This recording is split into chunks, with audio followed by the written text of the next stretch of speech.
I think there are some assumptions here that are not valid in the light of current realities around the world, including Nigeria.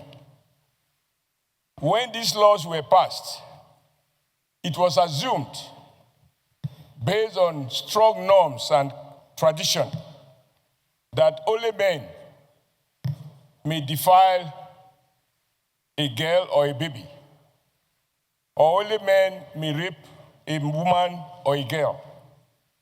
From what we know now, the world has changed. Sometimes the moral levels have collapsed, and we now have to deal with complicated issues of child abuse. We have cases reported around the world, Nigeria inclusive. They may not be in the headlines because people are ashamed to talk about them, where young boys are violated by gay men.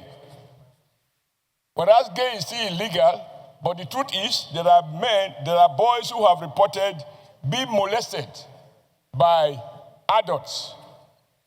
So I thought that whereas the use of the word boy or woman was appropriate at the time, as things start now, the proper word to use is any person, whether the person is a girl or a boy, a woman or a man who is molested or forcefully violated. I think they should also be subject to the same punishment. Retirement and other contingencies that may threaten their livelihood. The objectives of the bill are to harmonize existing laws by consolidating the provisions of Nigeria's Social Security Trust Fund Act and the Employees Compensation Act into one unified legal framework. Establish the Nigerian Social Security Trust Fund as a central institution for management, administration, and disbursement of social security funds in Nigeria.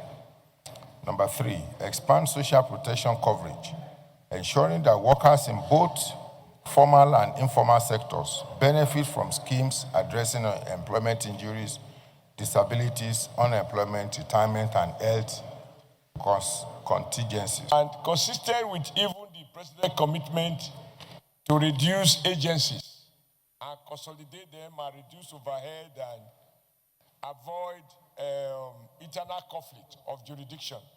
I think what this bill seeks to see, or I'm convinced what this proposed bill seeks to achieve, is to eliminate those conflicts at the level of management.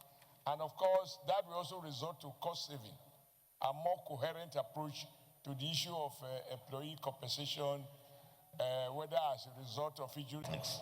So while we are trying to open up, because this is just opening up more opportunities for social sciences and arts in our universities, we must never forget to emphasize and in fact reinforce more investments in our polytechnics, where the kind of hands, the kind of brains that we need for moving our country on the wheels of technology will be given all the support that is necessary.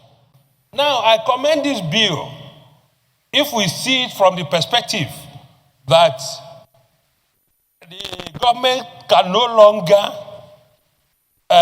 fund the technological aspect squarely, as it were, and that there is need for all courses to be opened up. I support it in that regard. So this bill, I will say, for those who understand workers' compensation, will not need much debate because it is coming at the time that innovations are coming, even at the labor headquarters in Geneva. So in support of the workers, like... The objective of this bill are to, 1, make it a conventional university, empower the university to offer courses and conduct research in all academic disciplines, ensure equity and parity with other federal universities operating under similar conditions, to enhance collaborations, accreditation, and international recognition for the institution, and expand access to higher education in the Northeast Zone and Nigeria at large. Compensation Act and this NSITF Act are dealing with compensations and claims by workers in Nigeria.